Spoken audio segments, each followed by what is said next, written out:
Hello नमस्कार साथियों।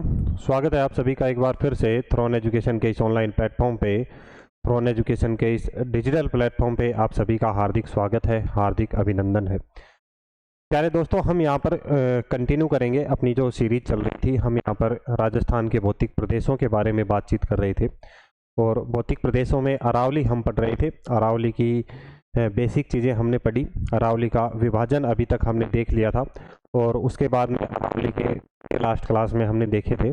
आज जो हम चर्चा करेंगे अरावली के पठारों के बारे में चर्चा करेंगे।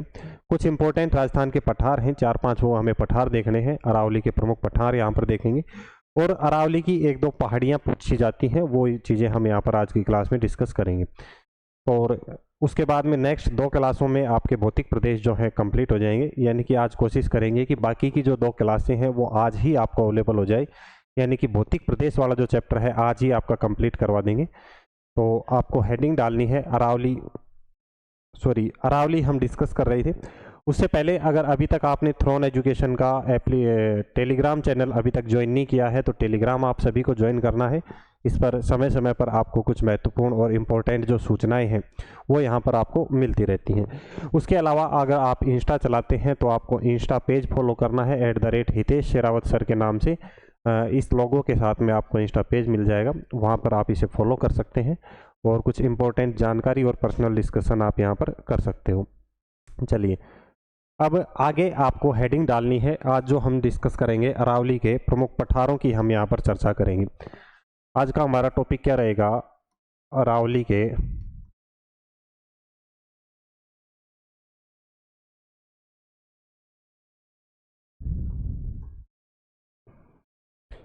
के प्रमुख पठारों की आज हम यहाँ पर चर्चा करने वाले हैं।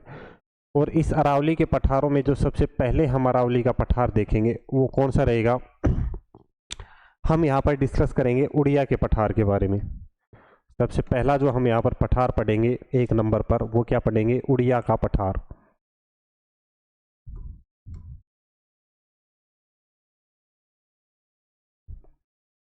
हेडिंग डालें उड़िया का पठार। और इस उड़िया के पठार की बात करें तो ये उड़िया का पठार कहाँ पर स्थित रहेगा दोस्तों? तो आपको याद रखना है उड़िया का पठार कहाँ पर है। सिरोही में ये स्थित है। कहाँ पर स्थित है? सिरोही में उड़िया का पठार स्थित है। इस उड़िया के पठार से संबंधित 2-3 बातें आपको याद रखनी हैं जो अपने एग्जाम में पूछी जाती हैं। अगर आपसे पूछ लिया जाए कि राजस्थान का सबसे ऊंचा पठार कौन सा है, तो राजस्थान का जो सबसे ऊंचा पठार है वो उड़िया का पठार ही रहने वाला है। इसकी ऊंचाई की बात करें तो 1362 या 1360 या 1362 इसकी ऊंचाई मानी जाती है। आपको 1362 मीटर इसकी ऊंचाई याद रखनी है। राजस्थान का सबसे ऊंचा पठार रहेगा कौन सा? उड़िया का पठार। राजस्थान की जो सबसे ऊंची चोटी है माउंट एवरेस्ट, वो इसी उड़िया के पठार में ही आती है। उसके अलावा राजस्थान में जो सबसे ऊंची मीठे पानी की झील है, राजस्थान की सबसे ऊंची मीठे पानी की झील कौन सी है? एक बार बताओ जरा। राजस्थान की सबसे ऊंची मीठे पानी की झील की अगर हम बात करें तो कौन सी है? नक्की झील। और ये नक्की झील भी कहाँ पर स्थित है प्यारे दोस्तों? इसी उड़िया के पठार में स्थित है। और उसके बाद में एक पॉइंट और, जो राजस्थान का सबसे ऊंचा शहर है माउंट आबू, वो भी इसी उड़िया के पठार में स्थित है। तो इस उड़िया के पठार की 3-4 बातें आप सभी को याद रखनी है। आपको हेडिंग डालनी है उड़िया का पठार। हेडिंग डालें उड़िया का पठार। और ये उड़िया का पठार कहाँ पर रहेगा? सिरोही में ये उड़िया का पठार रहने वाला है। क्या क्या पॉइंट याद रखने हैं? इस उड़िया के पठार की ऊंचाई आपसे पूछी जाएगी और ऊंचाई की बात करें तो आपको याद रखनी है कितनी बताइए अभी? 1362 मीटर। कितनी है? 1362 मीटर। कई जगह ये 1360 भी देखने को मिलती है। कितनी? 1360। आपको याद रखनी है 1362 मीटर इसकी ऊंचाई हो जाएगी उड़िया के पठार की। इंपॉर्टेंट पॉइंट क्या हो जाएंगे? राजस्थान का सबसे ऊंचा पठार। राजस्थान का सबसे ऊंचा पठार आपसे पूछा जाए तो कौन सा हो जाएगा? ऊंचा पठार।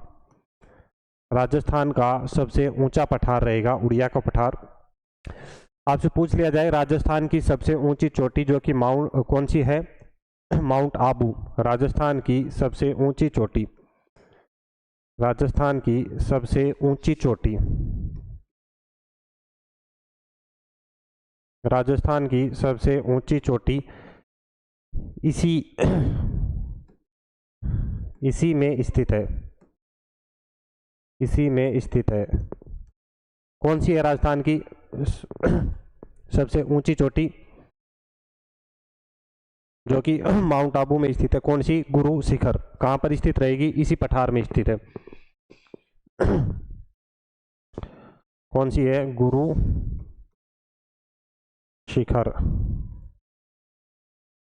गुरु शिखर लगभग कितनी ऊंची है? 1722 मीटर।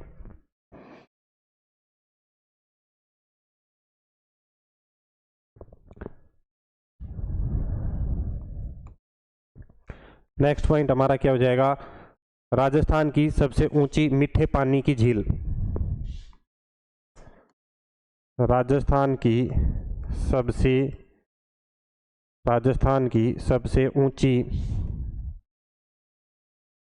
सबसे ऊंची मीठे पानी की झील। मीठे पानी की झील,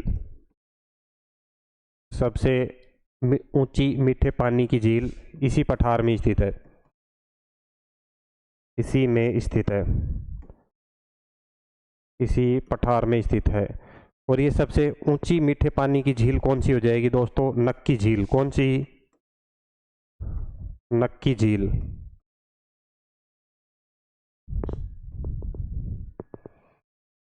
कौन सी हो जाएगी? नक्की झील। इसके बाद में एक पॉइंट और कौन सा बताया यहाँ पे आपको? 3 पॉइंट हो गए। चौथा पॉइंट क्या बताया था? राजस्थान का सबसे ऊंचा शहर। राजस्थान का सबसे ऊंचा शहर कौन सा है? माउंट आबू।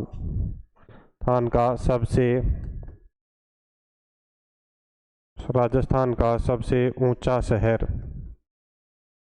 उड़िया के पठार में ही स्थित है। उड़िया के पठार में स्थित है। उड़िया के पठार में स्थित है। और ये कौन सा शहर है उड़िया के पठार में? राजस्थान के सबसे ऊंचे शहर के बारे में आपसे पूछा जाए तो कौन सा हो जाएगा? माउंट आबू।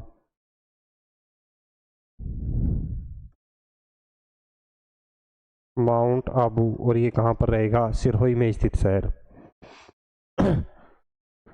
तो ये 2-3 बातें आपको याद रखनी है। किसके बारे में? उड़िया के पठार के बारे में। उड़िया के पठार के बारे में नेक्स्ट जो हम डिस्कस करेंगे वो चर्चा करेंगे आबू के पठार की। और ये जो आबू का पठार है, ये आबू का पठार भी कहाँ पर स्थित रहेगा? सिरोही में स्थित रहेगा। और इसकी ऊंचाई के आधार पर बात करें तो राजस्थान का दूसरा सबसे ऊंचा पठार कौन सा रहेगा? आबू का पठार रहेगा। तो ये पॉइंट नोट करें। उसके बाद में आपको हेडिंग डालनी है आबू का पठार। उड़िया के बाद में सेकंड नंबर पे आपको हेडिंग डालनी है आबू का पठार।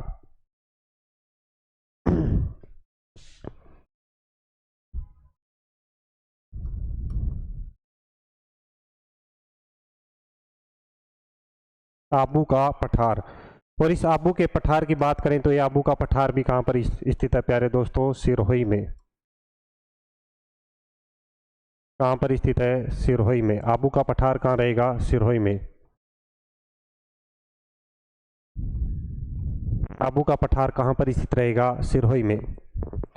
इसमें क्या पॉइंट आपको याद रखना है? राजस्थान का दूसरा सबसे ऊंचा पठार आपसे पूछ लिया जाए। राजस्थान का दूसरा सबसे ऊंचा पठार। राजस्थान का दूसरा सबसे ऊंचा पठार कौन सा रहने वाला है? आबू का पठार रहेगा।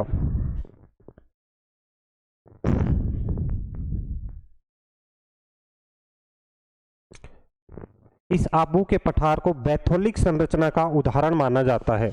इस आबू के पठार को किसका उदाहरण माना जाता है? बैथोलिक संरचना का। इस आबू के पठार को बैथोलिक संरचना का उदाहरण माना जाता है।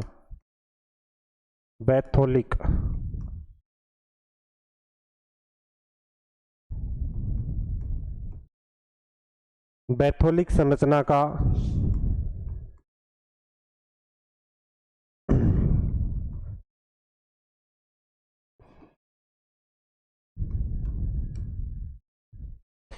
बैथोलिक संरचना का उदाहरण इसे माना जाता है।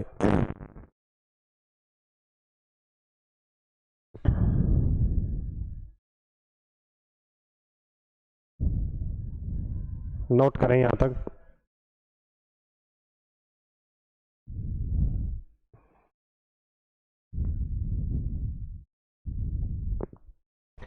इस बैथोलिक संरचना का उदाहरण माना जाता है, और बैथोलिक से तात्पर्य आपसे पूछा जाए तो क्या रहेगा? बैथोलिक अगर आपसे पूछ लिया जाए तो ये बैथोलिक क्या रहेगा? ज्वालामुखी के दौरान धरातल में ज्वालामुखी के दौरान धरातल में अधिक गहराई पर जब गुंबदाकार आकृति में मैग्मा का जमाव हो जाता है तो वो आकृति क्या कहलाती है? बैथोलिक। इसका ज्वालामुखी का अगर जमाव हो जाता है तो वो क्या कहलाती है? संरचना, बैथोलिक संरचना वो कहलाती है।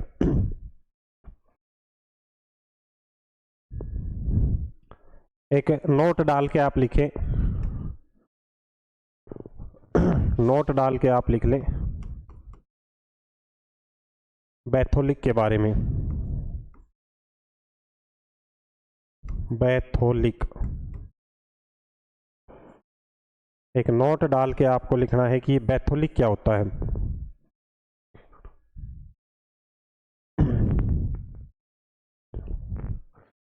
बैथोलिक के बारे में लिखें, ज्वालामुखी के दौरान,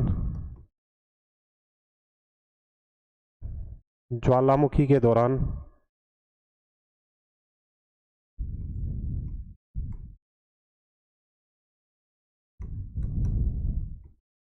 ज्वालामुखी के दौरान मैग्मा का धरातल के भीतर, मैग्मा का धरातल के भीतर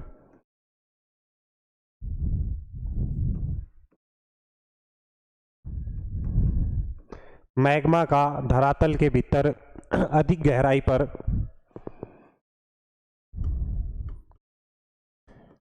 अधिक गहराई पर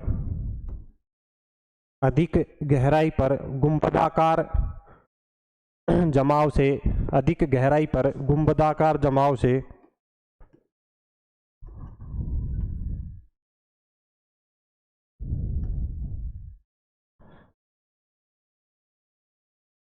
गुंबदाकार जमाव से निर्मित संरचना,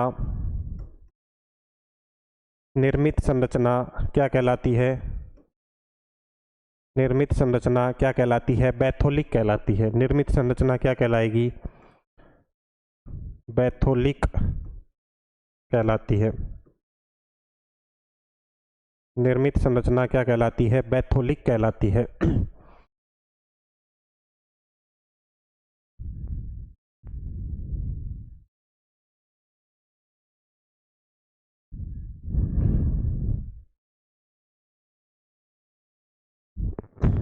एक पॉइंट और नोट करना है, ये जो आबू का पठार है इसे इंसेलबर्ग की संरचना भी, संज्ञा भी दी जाती है। इसे इंसेलबर्ग की संज्ञा भी दी जाती है। एक नेक्स्ट पॉइंट नोट करना है आबू के पठार के बारे में ही, इसे इंसेलबर्ग की संज्ञा भी दी जाती है। आबू के पठार को, आबू के पठार को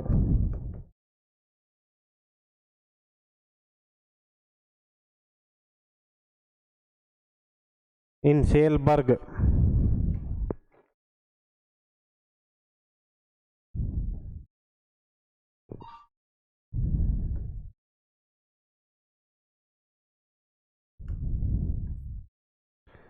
इंसेलबर्ग की संज्ञा भी दी जाती है।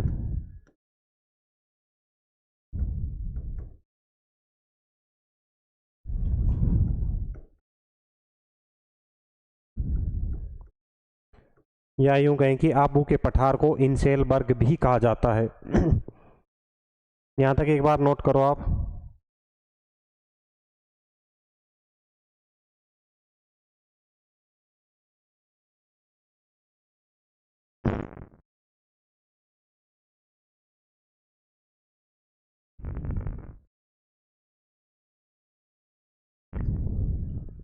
इंसेलबर्ग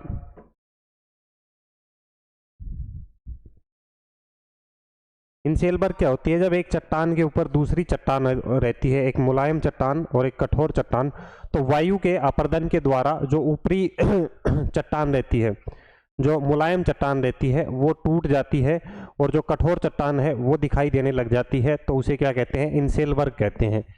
उसे क्या कहते हैं? इनसेलबर्ग कहते हैं। तो एक नोट डाल के नोट करो, इनसेलबर्ग क्या हो जाएगा?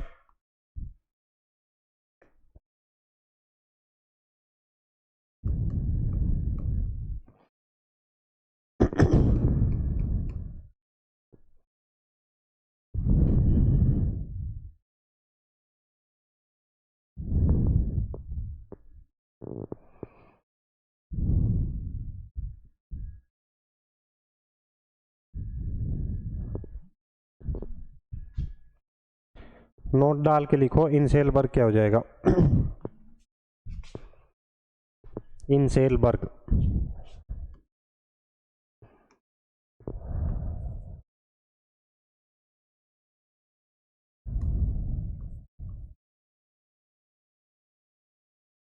नोट, इनसेलबर्ग वायु द्वारा अपर्दन से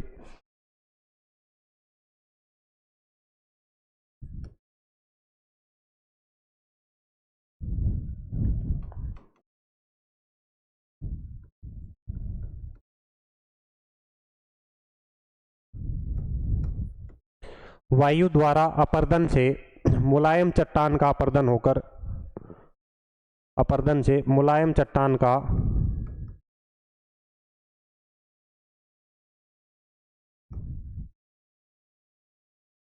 मुलायम चट्टान का अपर्दन होकर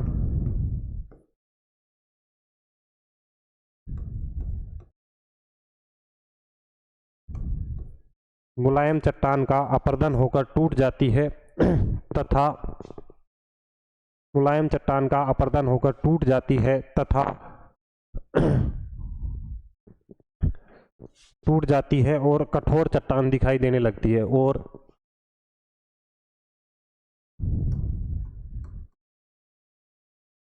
कठोर चट्टान दिखाई देने लगती है। कठोर चट्टान दिखाई देने लगती है, उसे इनसेलबर्ग कहते हैं। लगती है, इसे इनसेलबर्ग कहते हैं। इसे इनसेलबर्ग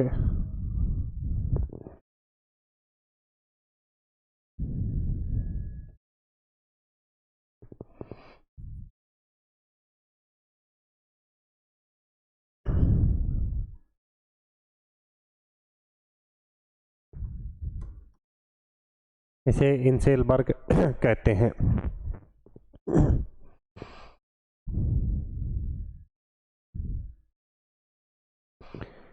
ठीक है, तो ये 2-3 पॉइंट आपको याद रखने हैं आबू के पठार के बारे में। राजस्थान का दूसरा सबसे ऊंचा पठार रहेगा। बैथोलिक संरचना का ये उदाहरण है। बैथोलिक संरचना क्या हो जाएगी?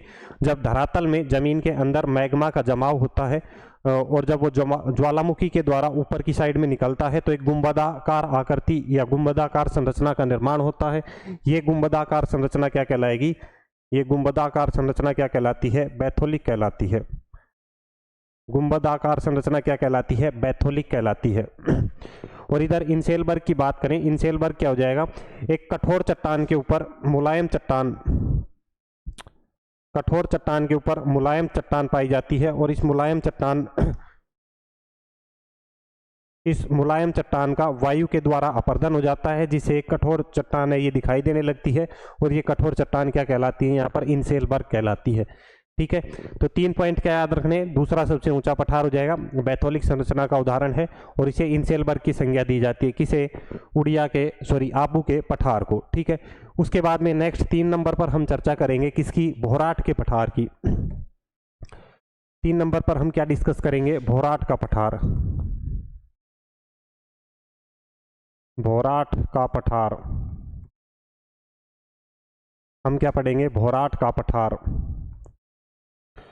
और इस भोराट के पठार की बात करें तो इसका विस्तार कहाँ पाया जाता है? गोगुंदा से कुंभलगढ़ के मध्य में। कहाँ से कहाँ तक पाया जाता है? गोगुंदा से कुंभलगढ़ के मध्य में। गोगुंदा से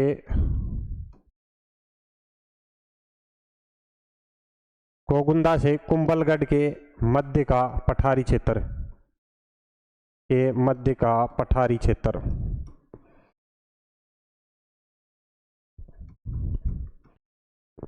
गोगुंदा से कुंभलगढ़ के मध्य का पठारी क्षेत्र क्या कहलाता है? भोराट का पठार कहलाता है। इस गोगुंदा की बात करें तो ये गोगुंदा कहाँ पर है? उदयपुर में। गोगुंदा की बात करें तो ये गोगुंदा कहाँ पर पड़ता है? उदयपुर में। और कुंभलगढ़ की बात करें तो आप सभी को पता है कुंभलगढ़ कहाँ पर पड़ता है? राजसमंद में। ये कुंभलगढ़ कहाँ पर पड़ता है? राजसमंद में। कुंभलगढ़ कहाँ पड़ता है? राजसमंद में। इस भोराट के पठार की बात करें तो ये भोराट का पठार राजस्थान का तीसरा सबसे ऊंचा पठार है। भोराट का पठार राजस्थान का तीसरा सबसे ऊंचा पठार है। भोराट का पठार, भोराट का पठार राजस्थान का तीसरा सबसे ऊंचा पठार है। तीसरा सबसे ऊंचा पठार है।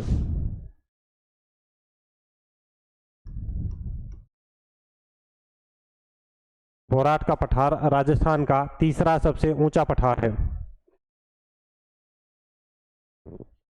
इस भोराट के पठार को जल संभर की संज्ञा दी जाती है। क्यों? क्योंकि अरब सागर तथा बंगाल की खाड़ी के नदी तंत्र के मध्य जल विभाजक का कार्य करता है भोराट का पठार। ये जो भोराट का पठार है, भोराट का पठार, भोराट का पठार, ये जो भोराट का पठार है कहां पर? अरब सागर, अरब सागर तथा बंगाल की खाड़ी तथा बंगाल की खाड़ी के मध्य, बंगाल की खाड़ी के मध्य जल विभाजक का कार्य करता है। बंगाल की खाड़ी के मध्य जल विभाजक का कार्य करता है, के मध्य जल विभाजक का कार्य करता है। जल विभाजक का कार्य करता है।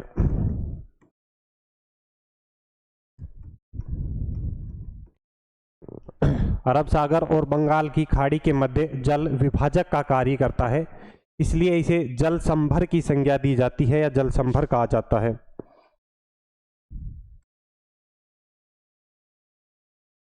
इसलिए इसे जल संभर की संज्ञा दी जाती है। इसलिए इसे जल संभर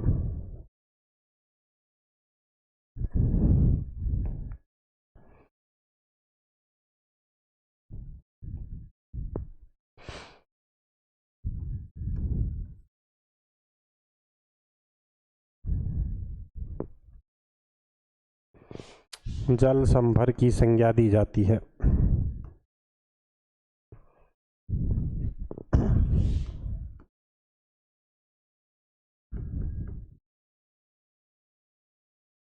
इसलिए इसे जल संभर की संज्ञा दी जाती है। ठीक है, ये 3-4 पॉइंट याद रखने किसमें? भोराट के पठार में। इस भोराट के पठार में ही जो उदयपुर की सबसे ऊंची चोटी है, उदयपुर की सबसे ऊंची चोटी कौन सी है? जरगा। ये जरगा चोटी कहां पर स्थित है? इसी भोराट के पठार में स्थित है। जरगा चोटी कहां पर रहेगी? भोराट के पठार में स्थित है। तो नेक्स्ट पॉइंट आप नोट करें, उदयपुर की सबसे ऊंची चोटी, उदयपुर की सबसे ऊंची चोटी, सबसे ऊंची चोटी, उदयपुर की सबसे ऊंची चोटी कौन सी है? जरगा। कौन सी है सबसे ऊंची चोटी? जरगा। सबसे ऊंची चोटी कौन सी है? जरगा। इसी बोराट के पठार में स्थित है।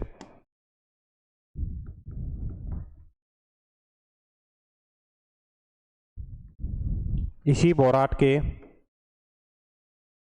पठार में स्थित है। इसी बोराट के पठार में स्थित है। कौन सी चोटी? जरगा चोटी। ठीक है, तो ये 2-3 पॉइंट आपको याद रखने हैं। इसका विस्तार पूछे कहाँ से कहाँ तक रहेगा? गोगुंदा उदयपुर से कहाँ तक? कुंभलगढ़ राजसंबंध तक। गोगुंदा उदयपुर से कुंभलगढ़ राजसंबंध के मध्य में इसका विस्तार है। किसका? बोराट के पठार का।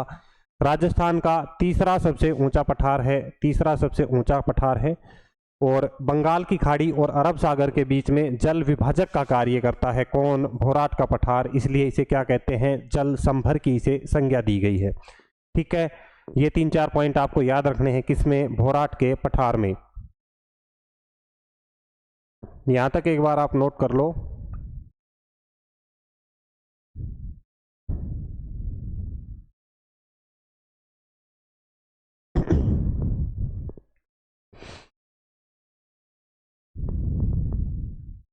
फटाफट से यहां तक नोट करो। उसके बाद में हम चर्चा करेंगे देशहरों के पठार के बारे में।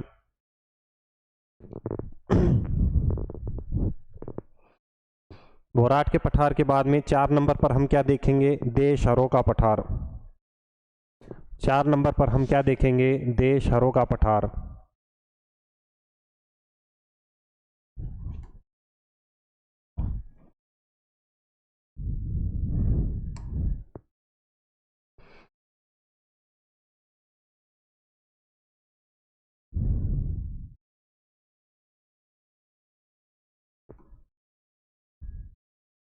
और इस देशहरों के पठार की बात करें तो ये देशहरों का पठार भी कहाँ पर स्थित है प्यारे दोस्तों? उदयपुर में स्थित रहेगा। कहाँ पर?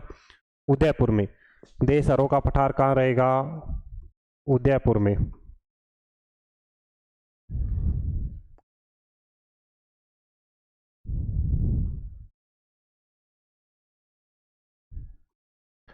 देशहरों का पठार कहाँ पर रहेगा? उदयपुर में।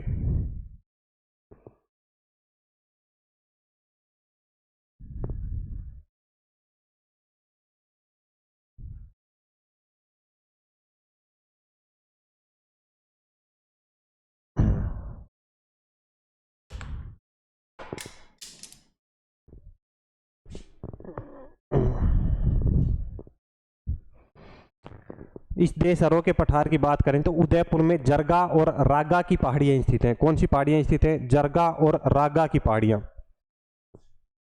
इस उदयपुर में कौन सी 2 पहाड़ियां हैं? जरगा और रागा की पहाड़ियां।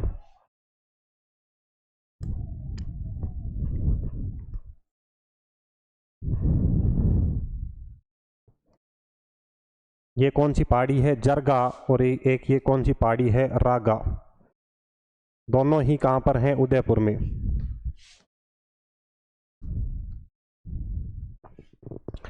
जरगा और रागा, इन जरगा और रागा की पहाड़ियों के बीच में पाए जाने वाला वर्ष भर हरा भरा क्षेत्र पाया जाता है।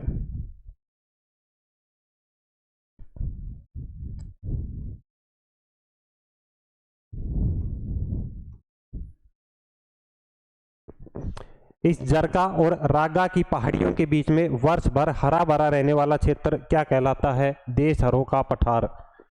वर्ष भर हरा भरा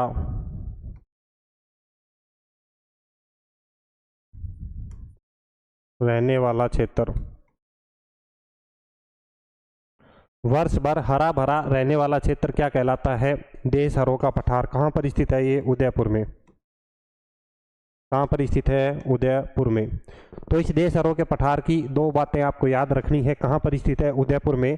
और यहाँ पर नोट करो, जरगा उदयपुर में, जरगा व रागा पहाड़ियों के मध्य।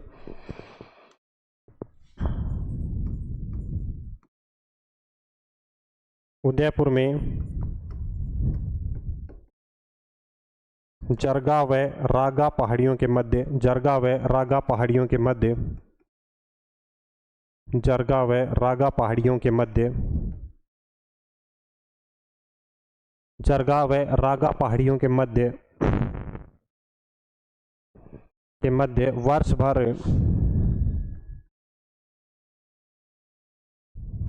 हरा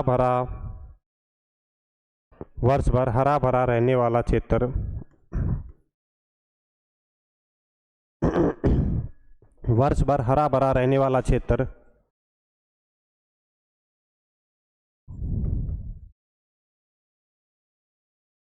देशहरों का पठार कहलाता है।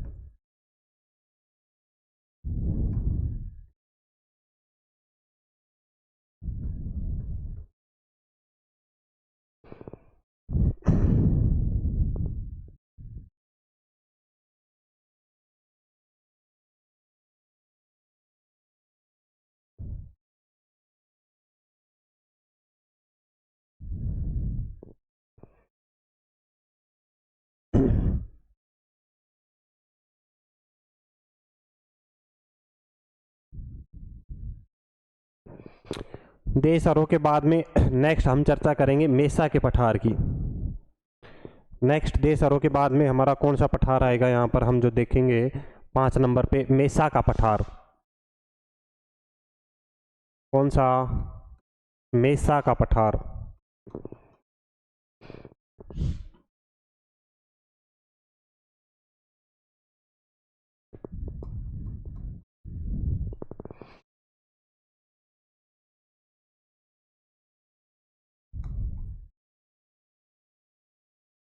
देशहरों के बाद में कौन सा आएगा? मेसा का पठार।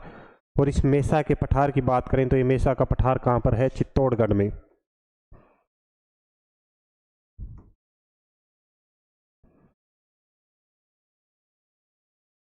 मेसा का पठार कहाँ पर रहेगा? चित्तौड़गढ़ में।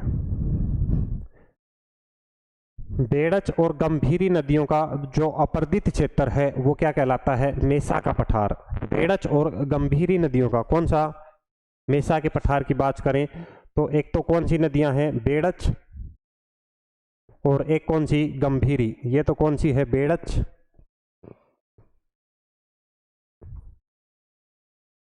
और इधर हम बात करें कौन सी? गंभीरी। बेड़च और गंभीरी।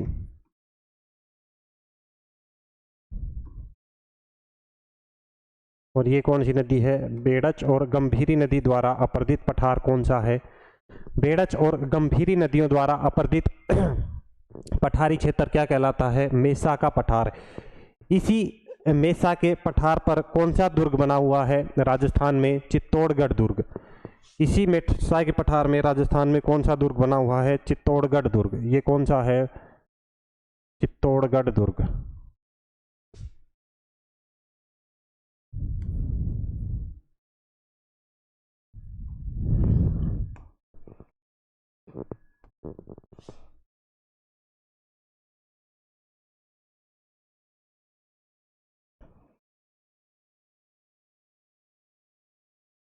कौन सा दुर्ग बना हुआ है? चित्तौड़गढ़ दुर्ग।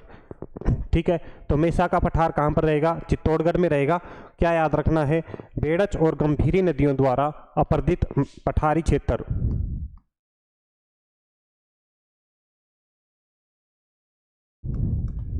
बेड़च और गंभीरी नदियों द्वारा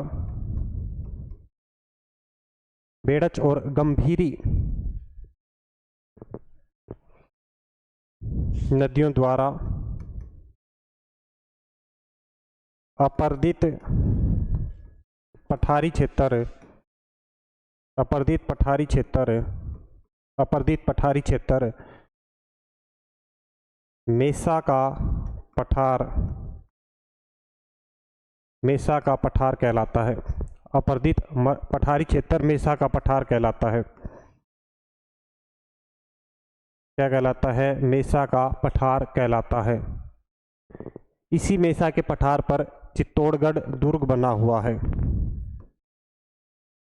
इसी मेसा के पठार पर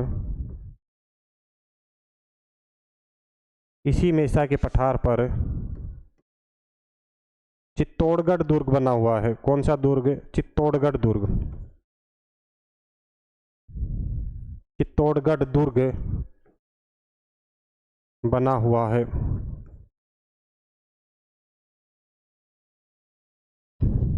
ठीक है, तो मेसा के पठार की दो बातें याद रखनी है। कहाँ पर स्थित है? चित्तौड़गढ़ में। कौन सी नदियों का अपर्दित पठारी क्षेत्र है? तो बेड़च और गंभीरी नदियों का अपर्दित जो क्षेत्र है, ठीक है। और बेड़च और गंभीरी नदियों के किनारे कौन सा दुर्ग बना हुआ है? चित्तौड़गढ़ दुर्ग। या आपसे यूँ पूछ लिया जाए, चित्तौड़गढ़ दुर्ग का निर्माण कौन से पठार के ऊपर किया गया है? तो आपको याद रखना है कौन सा? मेसा का पठार। मेसा का पठार। मेसा के बाद में एक हमारा आता है कौन सा? लसाड़िया का पठार। मेसा के बाद में 6 नंबर पे हम क्या देखते हैं? लसाड़िया का पठार। मेसा के बाद में 6 नंबर पे हमारा एक पठार आता है कौन सा? लसाड़िया का पठार।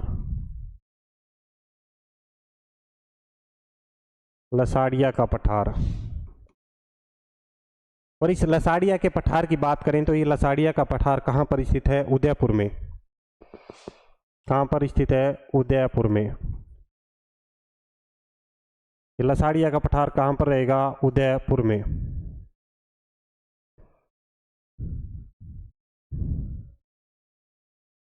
लसाड़िया का पठार कहाँ रहेगा? उदयपुर में।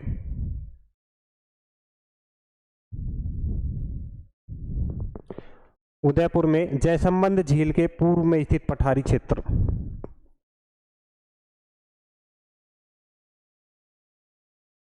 उदयपुर में जयसंबंध, उदयपुर में जयसंबंध झील के उदयपुर में जयसंबंध झील के पूर्व में स्थित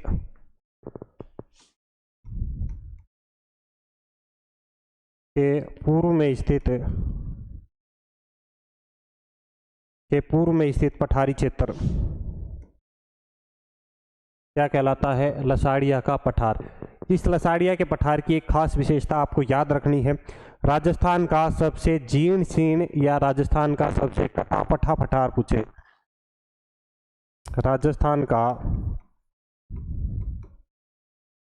राजस्थान का सबसे जीर्ण शीर्ण पठार, जीर्ण शीर्ण पठार या सबसे कटा पठा पठार, सबसे कटा फटा पठार क्या कहलाता है? कौन सा पठार है? लसाड़िया का पठार हो जाएगा। कौन सा हो जाएगा? लसाड़िया का। सबसे जीर्ण शीर्ण पठार पूछ ले या सबसे कटा पठा पठार, ठीक है। तो 2 पॉइंट आपको याद रखने हैं लसाड़िया के पठार के बारे में। कहाँ पर है? उदयपुर में। कहाँ पर? जयसंबंध झील के पूर्व में स्थित पठारी क्षेत्र। आपसे पूछ सकता है क्वेश्चन देके कि जयसंबंध झील के पूर्व में स्थित पठारी क्षेत्र क्या कहलाता है? लसाड़िया का पठार, मेसा का पठार, देसरों का पठार, ठीक है। तो इस तरीके से क्वेश्चन आपको देखने को मिल सकते हैं।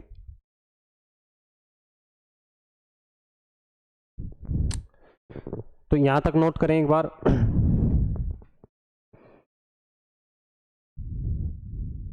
उसके बाद में नेक्स्ट हमारा आता है एक ऊपरमाल का पठार। लसाड़िया के बाद में 6 हो गया। 7वें नंबर पर हम देखते हैं कौन सा? ऊपरमाल का पठार।